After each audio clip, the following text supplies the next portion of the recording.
জীবন ফেরাতে আমি ব্যর্থ হয়েছি। আপনার এক টুকরো অস্থি খুঁয়েছি বলেই আমি আর সতীনক্ষী নই। আপনি তো জানেন, শুধুমাত্র আপনার জীবন ফিরে পাওয়ার জন্য আমি আবার মর্তলোকে এসেছি। এই কথা তো আর ওরা জানে না। যারা আমার মন্দির করছিল আজ তারাই সে মন্দির ভাঙছে। আপনি কি কিচ্ছু কইবেন না? কিচ্ছু কইবেন না আপনি?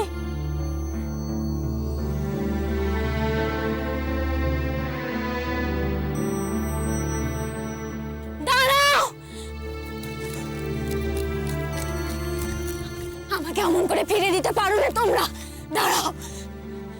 সতীনক্ষী ক্ষমতাকে অস্বীকার করছো তোমরা। আমার এত কালে সাধনাকে তুচ্ছ করছো।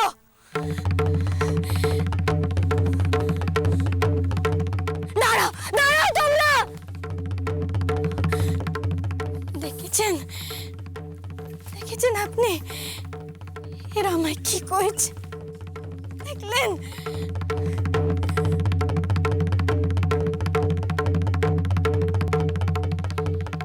এসেছো মধুকর? বহুদিন বাদে তোমায় সংবাদ পাঠালাম। হে কে হুজুর? মনে হচ্ছে হুজুর আবার বাণিজ্যে যাবার পরিকল্পনা করছেন। হ্যাঁ মধুকর, তবে এবারের যাত্রা শুধুমাত্র বাণিজ্য যাত্রা নয়। ধরে নিতে পারো এ আমার মর্যাদা প্রতিষ্ঠার লড়াই। বেনি সমাজের মাতা বাণিজ্যে যাবেন, এ তো আমাদের সকলের সৌভাগ্য হুজুর।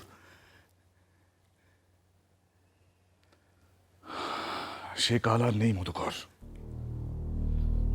আমার বাণিজ্য যাত্রায় প্রচুর বাধা, প্রচুর বিপত্তি। আমি আমার সর্বস্ব খুইয়ে মূলধন সংগ্রহ করেছি।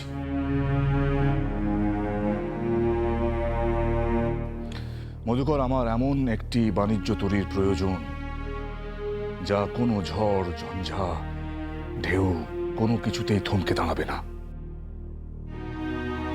একে হুজুর, একে এই মধুকর মাঝি থাকতে আপনি কোনো চিন্তা করবেন না হুজুর। আপনি আজও আমার চোখে রাজা। এই বেনি সমাজের মাতা আপনি।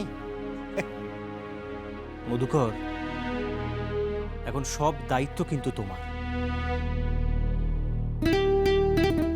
যত দ্রুত সম্ভব তুমি ওই বাণিজ্য তরী প্রস্তুত করো। হয়ে যাবে আজকে, হয়ে যাবে হুজুর। মহাদেবের নাম নেই, নাও গড়ব, কত সময় লাগবে। মধুকর, এই বাণিজ্য যাত্রা আমার কাছে কতখানি গুরুত্বপূর্ণ তা তুমি বুঝবে না। তুমি যদি আমাকে ওই বাণিজ্য তরী তৈরি করে দিতে পারো, তবেই এই যুদ্ধে আমি বিজয়ী হব।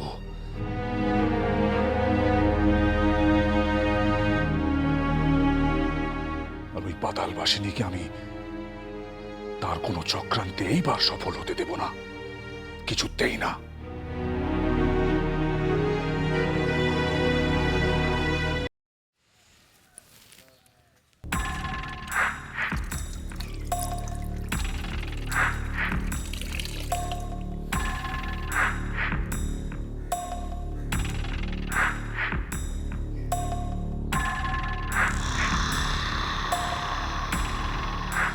তোমার মনোকষ্ট আমি বুঝতে পারছি বেহুলা।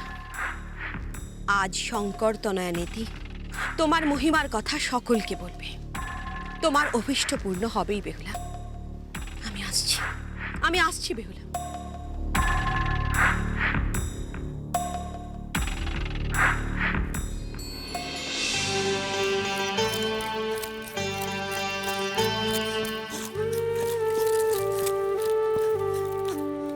বড্ড অবিশ্বাস তোমাদের, বড্ড অহংকার।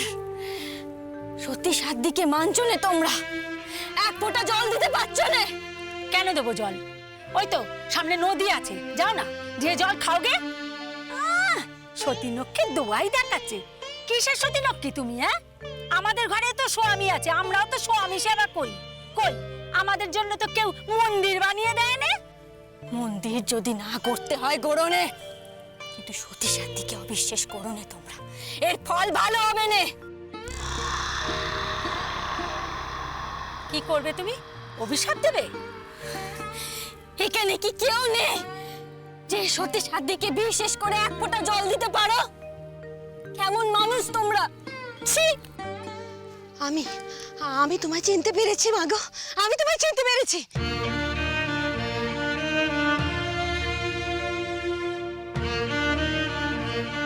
এই যারা যারা তোমায় অবিশ্বাস করছে, তারা তারা বদবুদ্ধি খুইয়েছে মাগো।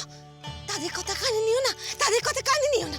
আমি তোমায় চিনতে পেরেছি, তুমি সতী নকি মাগো। তোমার চেহারা কইছে তুমি সতী নকি।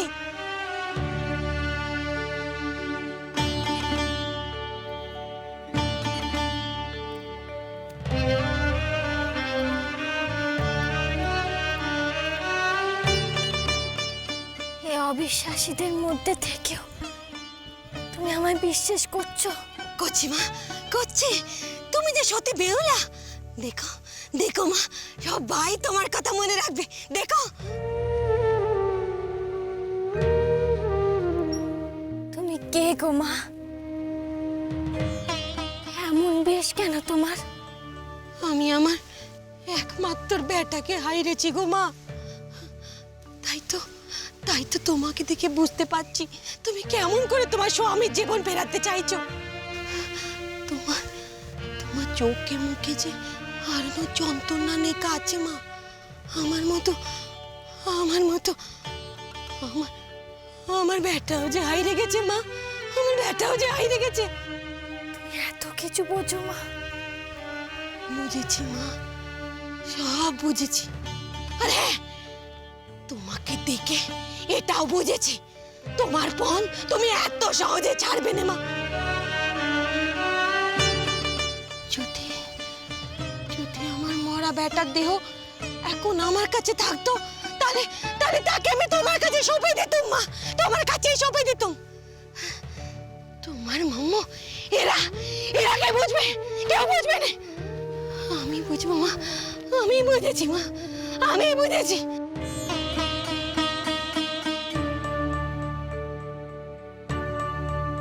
তোমাদেরও বলি হারিয়ে যায়। সতী নক্কিকে এত অবিশ্বাস করার সাহস কোত্থেকে পেলে তোমরা বাঁচা? হ্যাঁ,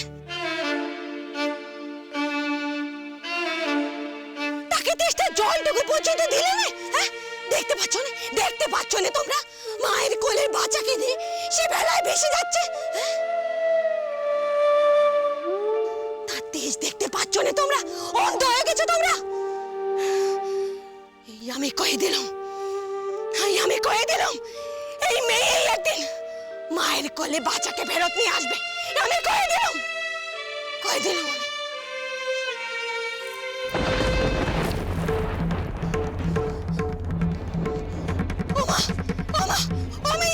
কি হলো তোমার?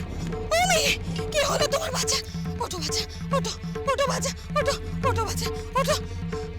এখন দেখতো কি তোমরা? চোখের মাথা খেয়েছো নাকি? ওঠো বাচ্চা, ওঠো বাচ্চা, ওঠো বাচ্চা।